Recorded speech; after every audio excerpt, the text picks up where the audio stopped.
We are all born in this world to give thanks to the Lord, to praise God, to worship God, to lift up the name of Jesus Christ of Nazareth. That's the purpose of our life in this world. ఆ ఒక్క పని కోసమే పుట్టాము. మరి ఉద్యోగాలు, చదువులు, వ్యాపారాలు చేయకూడదా pastor గారు? బోల్డ్ అని చేసుకోండి. ఎప్పుడు తెలుసా? ప్రథమ స్థానం, ప్రథమ పని, ప్రధానమైంది ఏది అంటే దేవుణ్ణి స్తుతించటం.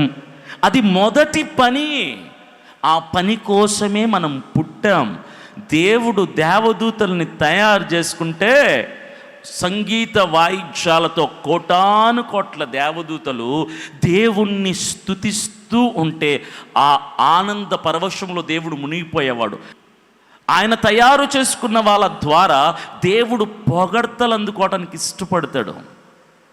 పొగడ్తలు అందుకోవడానికి ఇష్టపడతాడు. మీరు పొగడ్తలు పొగిడితే మునగ చెట్టు మీద ఎక్కి కూర్చుంటారు. మీరు ఏ చిన్న పొగడతా, అబ్బా చీర వలెందక్క, వలె కలర్గా ఉన్నావే, పట్టు చీర ఎక్కడ కొన్నావంటే ఇక ఈవిడ ఇంటికి వెళ్ళి అద్దం ముందు చూసుకొని రంగు పోయే వరకు చూసుకుంటూనే ఉంటుంది ఈవిడ. పొగడ్తలంటే ఇష్టం ఉండదు ఎవరికి? ప్రపంచంలో ప్రతి ఒక్కడు పొగడ్తకి ఫిదా అయిపోయేవాడే. ప్రపంచంలో సగం ప్రేమ పెళ్ళిళ్ళు ఎందుకు అవుతున్నాయి తెలుసా? నిజమైన ప్రేమలుండి కాదు, పొగడ్తలు పడిపోతున్నారు ఆడపిల్లలందరూ కూడా. ఆడపిల్లలు చాలా సెన్సిటివ్ హార్ట్. 4 బిస్కెట్లు వేయగానే, ఇంట్లో బిస్కెట్లు వేసే వాళ్ళు ఉండరు కదా, ఇంట్లో కర్రిచ్చుకుని 4 దెబ్బలు వేసే వాళ్ళు ఉంటారు. బయటికి వెళ్ళంగానే ఈ పిల్ల కాలేజీకి ఎవరుంటారు అక్కడ? కుక్క పిల్లకేస్తారు బిస్కెట్లు, అలాగేస్తారు మీ ఆడపిల్లలకి బిస్కెట్లు. అబ్బాయిలు బిస్కెట్లు వేయంగానే, మా అమ్మ నన్ను ఎప్పుడు ఇలా పొగడలేదే, మా నాన్న నన్ను ఎప్పుడు ఇలా పొగడలేదే, వీడు నా కోసమే పుట్టాను అంటున్నాడు. మా అమ్మ మా నాన్న కోసం పుట్టింది, మా నాన్న మా అమ్మ కోసం పుట్టింది, మరి నా కోసం వీడే పుట్టాడు అని వెళ్ళిపోతారు అడుగుతా. పొగడ్తలు ఏం చేస్తున్నాయి? ఇలా చేస్తున్నాయి. పొగడ్తకు పడిపోని మనిషే లేడు. ఎండల్సా ఆయన దేవదూతల్ని తయారు చేసుకుంది ఆయనని పొగడటానికి, ఆయనని కొని ఆడటానికి, ఆయన్ని స్తుతించి పూజించటానికి. కోటాను కోట్ల దేవదూతలు దేవుణ్ణి పూజిస్తూ పరవశించిపోతుంటే దేవుడు ఆనందంతో ఉప్పొంగిపోయేవాడు. అయితే ఒకడి బుద్ధి బాగాలేదు అక్కడ.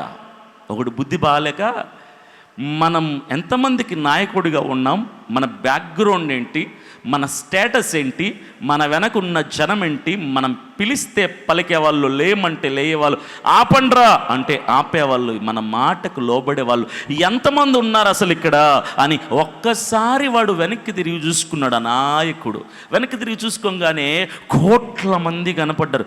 ఆపండి అంటే సంగీత వాయిద్యాలని ఆపేసి స్తుతి ఆపేశారు. వాయించండి అంటే వాయించేశారు. అప్పుడు వాడు ఏమనుకున్నాడు తెలుసా? మనకు దేవునికి పెద్ద తేడా ఏం లేదు, నేను చెబితేనే నా వెనక ఉన్న టీం అంతా కూడా నా మాటకు లోబడుతుందంటే మనం దేవుని కంటే తక్కువేం కాదు అని వాడి మనసులో ఏం పుట్టిందో తెలుసా? అహంభావం పుట్టింది. గర్వం అంటాం దాన్నే, అహంకారం అంటాం. ఎప్పుడైతే అహంకారం పుట్టిందో లూసిఫర్ అనేటువంటి ఒక దేవదూతకి దేవుడికి కోపం వస్తే లెఫ్ట్ లెగ్గుతో అక్కడ దంతే ఎదవ పైనుంచి వచ్చి నేల మీద పడిపోయాడు. ఏం పుట్టితే? అహంభావం పుట్టకూడదు. గర్వం దేవుడికి నచ్చదు. దేవుడు పాపినైనా క్షమిస్తాడు, గర్వపు వ్యక్తిని క్షమించడు. గర్వం దేనికి ముందు గర్వం నడుస్తుంది? మీరు నాశనం అయిపోతున్నారు అంటానికి చిహ్నం ఏంటో తెలుసా? సిమ్టమ్స్ ఏంటో తెలుసా? గర్వం. నా అంత తోడు లేడు, నా అంత ఇల్లు లేదు, నాలాంటి కారు లేదు, నాలాంటి భాష లేదు, నాలాంటి పర్సనాలిటీ లేదని ఎవడైతే విర్రవీగిపోతున్నాడో రాసి పెట్టుకోండి. వాడు తొందరలో వాడిని పెట్టెలో పెట్టేసి వాడి పేరు చెప్పేసుకుని బిర్యానీ వండుకొని తినేస్తామని అర్థం. నాశనానికి ముందు నడిచేది గర్వమే. దేవుడు అక్కడ విఫలం అయిపోయాడు. ఏ విషయంలో? స్తుతించబడటానికి ఎవరినైతే దేవుడు తయారు చేసుకున్నాడో అక్కడ దేవుడు ఫెయిల్ అయిపోయాడు. అరే నేను చేసుకున్న వాళ్ళు నన్ను స్తుతించడానికి చేసుకుంటే వాళ్ళు నన్ను మోసం చేశారని మోసం చేసిన వాళ్ళందరినీ నెట్టిపడేశాడు దేవుడు. అప్పుడు ఒక ఆలోచన పుడితే, ఈసారి నేను చేసుకునే వాళ్ళు, నేను తయారు చేసేవాళ్ళు నన్ను స్తుతించాలి తప్ప గర్వపు బుద్ధిలోకి వెళ్ళకూడదు అని దేవుడు స్వయంగా తన చేతులతో తను తయారు చేసుకున్నవాడే మనిషి. దేవుడికి తెలీదు మీ అందరికంటే లూసిఫర్ గారు చాలా బెటర్ అని. వాడే బెటర్. వాడు కేవలం అహంకారం మాత్రమే వచ్చింది. మనిషి అన్నాడికి ఏమొచ్చింది తెలుసా? సర్వం. పాములో అయినా పడగలోనే ఉంటుంది విషం. నిలువెల్లా విషం ఉండేది ఎవరికో తెలుసా? పులికి, కుక్కకి, నక్కకి కాదు, మనిషికి ఉంటుంది. దేవుడు అనుకున్నాడు పాపం దేవదూతల కంటే బెటర్ క్రియేషన్ చేద్దాం అనుకొని మనల్ని చేశాడు దేవుడు. మనల్ని చేశాక అర్థమైంది వీళ్ళకంటే వాడే బెటర్ అని. అర్థమైంది దేవుడికి. Lucifer is so much better than this creation. కానీ వెనక్కి తీసుకోలేక అలా కొనసాగించేస్తూ ఉన్నాడు. కానివ్వండి, మీ పనులు మీరు కానివ్వండి. అరే నేను పుట్టించింది మిమ్మల్ని నన్ను స్తుతించడానికి. లూసిఫర్ అనేవాడు నేను అప్పచెప్పిన పనిని చెయ్యలేకపోతే వాడిని నెట్టేసి పక్కన పడేసి నాకు ఇష్టమైన వాళ్ళు నా పని చేస్తారని మిమ్మల్ని తయారు చేసి నన్ను స్తుతించండిరా అంటే స్తుతించకుండా దేవుడు అనేవాడు ఒకడు నన్ను తయారు చేశాడని ఇంకిత భావం లేకుండా ఆ దేవుణ్ణే వేధిస్తూ ఆ దేవుణ్ణే బాధ పెడుతూ ఉంటే, నిన్ను తయారు చేసిన ఆ దేవుడు నిన్ను చూసి ఆనందపడతాడా, అతిశయపడతాడా, గర్విస్తాడా, సంతోషిస్తాడా, పరవశిస్తాడా? ఛీ, ఎదవలన నేను చేసింది. నన్ను స్తుతించండి అని చేస్తే ఆ పని కోసమే పుట్టామని చేతులెత్తుతూ ఇంటికి వెళ్ళిపోయిన దగ్గర నుంచి ఉద్యోగం, వ్యాపారం, చదువులు, పెట్టుబడులు, ఇల్లులు, భార్యలు, బిడ్డలు, ప్రయాణాలు, ఫంక్షన్లు, హడావిడి, ఆర్భాటాలు, షాపింగ్లు, రెస్టారెంట్లు, వీటి కోసము బ్రతుకుతూ చర్చిల్లోకి వచ్చి మాత్రం దేవుని కోసం చేశాడు, మమ్మల్ని దేవుని కోసం చేశాడు అంటే వీళ్ళకు తెలిసి కూడా నా పని చేయట్లేదంటే ఎంతకాలం ఇలాంటోన్ని నేను భరించి సహించి భూమి మీద పెట్టాలి అని దేవుడికి చిరాకు అసహ్యం వేసింది అనుకో, నీ మీద పెట్లో పెట్టి మూతెట్టేస్తాను నిన్ను. దరిద్రం వదిలిపోతుంది అంత. ఉదయం లేవంగానే ఎంతమంది చెప్పండి, ఇక్కడ చేతులు ఎత్తండి. నేను ఈరోజు లేవంగానే పాస్టర్ గారు గంట ప్రార్థన చేశాను ఒక్కరు చెప్పండి. ఎత్తిన చేతులు నిజమైతే దేవుడు అంతకంటే ఎత్తుగా నిలబెడతాడు. అబద్ధమైతే జీవితంలో చేయి ఇంకా లేవదు, మీ ఇష్టం.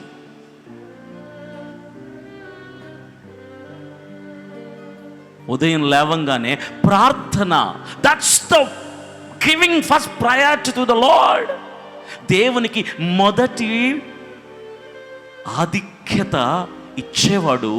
నిద్ర లేవంగానే చేతులు స్మార్ట్ ఫోన్ పైకి, న్యూస్ పేపర్ల పైకి, సోషల్ మీడియా పైకి, టీవీ ఛానల్ రిమోట్ పైకి వెళ్ళి ఎవడెవడితో లేచిపోయాడు, ఎవడు ఉరితాడేసుకుని చచ్చిపోయాడు, ఎవడు రైలు కింద పడి చచ్చిపోయాడు, ఎవడు ఏ ప్రేమాయణం జరిగిస్తున్నాడు, జగన్ ఏం మాట్లాడాడు షర్మిలా గురించి, షర్మిలా ఏం మాట్లాడు, సిగ్గుండకర్లా ఈ వీటి కోసం పొద్దున్న లేవంగానే ఈ న్యూస్ ఏమిస్తుంది మీకు? లేవంగానే నీకు తెలియదు ఈరోజు కళ్ళు తెరుస్తావని. Even I don't no.